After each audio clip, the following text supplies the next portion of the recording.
Hi అండి, good morning. ఈరోజు మేము మా అద్వైకి చిన్న పూజ చేద్దామని చెప్పేసి, ఫస్ట్ కదా వాడు పుట్టిన తర్వాత గుడికి వెళ్ళలేదని చెప్పేసి గుడికి వెళ్తున్నాం అనమాట. అది వినాయకుడి గుడి. ఈ వినాయకుడి గుడి అంటే పేరుకి వినాయకుడి గుడి, బట్ అందరు దేవుళ్ళు ఉంటారన్నమాట దానిలో. అందుకని మేము ముందు ట్రామ్ ఎక్కాము. ట్రామ్ ఎక్కేసి ట్రామ్లో కొంత దూరం వెళ్ళిన తర్వాత ఎస్బాన్ ఎక్కాలన్నమాట. ఎస్బాన్ కూడా రోడ్డు మీద నడుస్తుంది, బట్ డిఫరెన్స్ ఏంటంటే ఎస్బాన్ కొంచెం ఫాస్ట్గా వెళ్తుంది, రోడ్డు మీద అంటే కొంచెం లాంగ్ ప్లేసెస్ని కనెక్ట్ చేస్తుంది అనమాట. అండ్ సిటీ సెంటర్లో మాత్రం అండర్ గ్రౌండ్లో వెళ్ళేది. ఇది ఎస్బాన్ అంటే ఇలా ఆరెంజ్ కలర్లో ఉంటుందన్నమాట. సిటీ సెంటర్లో అలాంటప్పుడు బయట వెళ్ళడానికి దీనికి ప్లేస్ సరిపోదు, అందుకని అండర్ గ్రౌండ్లో వెళ్ళి మళ్ళీ రోడ్డు మీదకి వచ్చేస్తుంది అనమాట. అది ఎస్బాన్.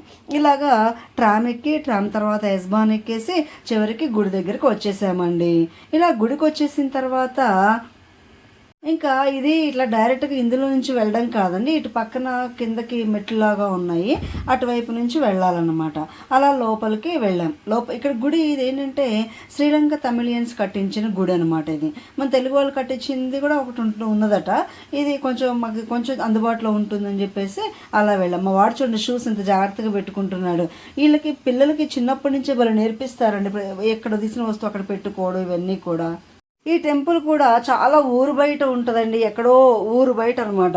ఇంకా అట్లా చాలా దూరం వచ్చాము టెంపుల్ కని వచ్చేసి పూజ చేయించుకొని వెళ్దామని చెప్పేసి గుళ్ళోకి వచ్చాం. ఈ శ్రీలంక తమిళియన్స్కి కూడా మనలాగే చాలా భక్తి అండి. అందుకని చెప్పేసి వీళ్ళు ఎప్పుడో ఇక్కడ సెటిల్ అయిపోయారంట, వచ్చి ఎప్పుడో లాంగ్ బ్యాక్. ఇంకా అప్పుడే ఇలాగ గుడి కట్టుకొని ఇక్కడ ఇలా సెటిల్ అయిపోయారట. ఈ టెంపుల్ అండి చాలా నీట్గా ఉంది, చాలా బాగుంది.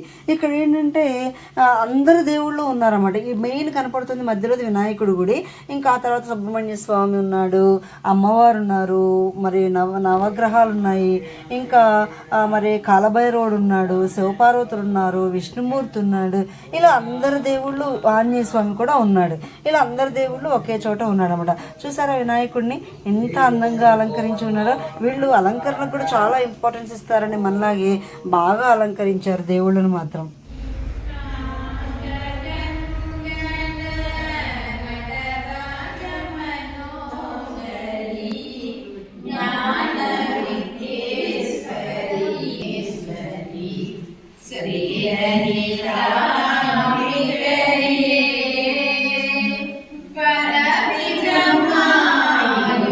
ఆ రోజు మేము వెళ్ళేటప్పటికి ఏదో స్పెషల్గా అమ్మవారికి పూజ చేయిస్తున్నారండి. చాలామంది తమిళియన్స్ అంతా ఒక పెద్ద టీమ్గా వచ్చారు, ఏదో స్పెషల్గా చేయిస్తున్నారు ఆ రోజు పూజ అమ్మవారికి. అమ్మవారు చూడండి ఎంత అందంగా, సిగ్గుపడుతున్నట్లుగా ఎంత అందంగా ఉన్నారో చూసారా. మంచిగా అలంకరించారండి. చూస్తుంటే నిజంగా ఎంత అందంగా అనిపించారో, అలా చూస్తూ ఉండాలనిపించింది అనమాట. మొట్టమొదటగా వినాయకుడికి పూజ చేసి ఆ తర్వాత అందరి దేవుళ్ళకి వరుసగా పూజలు చేస్తూ హారతులు ఇస్తూ వచ్చారనమాట. ఇక్కడ మనం ఏదైనా ఒక స్పెషల్ అకేషన్కి స్పెషల్గా పలానా గుడికి వెళ్ళాలి అని ఇంకా అట్లా ఏం లేదండి. ఇంకా అందరి దేవుళ్ళు ఇక్కడే ఉన్నారు కాబట్టి ఈ గుడికి వస్తే సరిపోతుందనమాట. కాకపోతే ఇప్పుడు మనం 365 వెలిగిస్తాం కదా కార్తీక మాసంలో, బట్ అలా వెలిగించడానికి కుదరదండి. ఇక్కడ స్మోక్ అలారం మోగుతుంది కదా, కాబట్టి ఇంత లిమిటేషన్ వరకే ఉన్నట్టుంది కొంచెం దీపాలు వెలిగించడానికి. అలా అవకాశం అయితే ఉండకపోవచ్చు.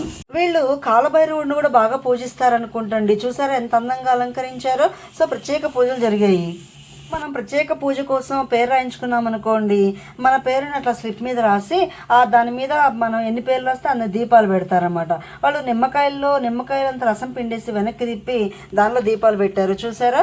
సో అలా పెట్టారు. వినాయకుళ్ళు చూడండి ఎంతమంది వినాయకుళ్ళు ఉన్నారు. ఈ పెద్ద విగ్రహాలు, చిన్న చిన్న విగ్రహాలు ఇలా ఉన్నాయి. ఎదురుగా ఎలుక వాహనం అని ఇలా ఇక్కడ చూసారు ఎంత నీట్గా ఉందో. మనమైతే నవగ్రహాల దగ్గర కానీ లేకపోతే ఇక్కడ ధ్వజస్తంభం దగ్గర కానీ పసుపు కుంకుమ అవి ఇవి అన్ని చల్లేస్తాం కదా, బట్ ఇక్కడ స్పెషాలిటీ ఏంటంటే విగ్రహాల దగ్గర ఎటువంటివి ఏమీ చల్లకూడదండి. చాలా నీట్గా ఉంచుతారు వాళ్ళు. అసలు కొంచెం కూడా అక్కడ మన పసుపు కుంకుమలు, కొబ్బరికాయ కొడ్డాలు కానీ ఇలాంటివి ఏమీ చేయకూడదు అనమాట. వీళ్ళు నవగ్రహాలను కూడా బాగా అలంకరించారు కదా. ఇంకా పూజ అయిపోయిన తర్వాత ప్రసాదం తీసుకున్నామండి. కదంబం పెట్టారు, అరటికాయ ప్రసాదం పెట్టారు. ఇదేమో పెసల ప్రసాదం అండి, పెసలతో పాయసం చేశారనమాట. ఆ ప్రసాదం పెట్టారు. అండ్ గోధుమ రవ్వతో ఒక స్వీట్. తినడానికి ఫుల్ అండి, ఇంకా ఫుల్గా మీల్స్ చేసినట్టే ఉంటుంది. ఇది ఐస్ ట్రైన్ ఏంటండి, చాలా ఫాస్ట్గా వెళ్తుంది, సూపర్ ఫాస్ట్గా. దీని విశేషాలన్నీ కూడా తర్వాత వీడియోలో చెప్తాను. ఇంకా గుడి నుంచి ఇంటికి రిటర్న్ అయిపోయామండి. ఎంత హాయిగా అనిపించిందో గుడిలో ఉన్నంతసేపు కూడా, మనసుకు ప్రశాంతంగా అనిపించింది. మీకు కూడా అనిపించిందా? దేవుడిని దర్శించుకున్నారు, అమ్మవారిని, మిగతా దేవుళ్ళని. సో ఈ వీడియో కనుక మీకు నచ్చినట్లయితే ఒక like, share, subscribe. Thank you so much. డాంకిషూన్. మరిన్ని జర్మనీ విశేషాలతో నెక్స్ట్ వీడియోలో మీ ముందుంటాను. Till then bye, see you.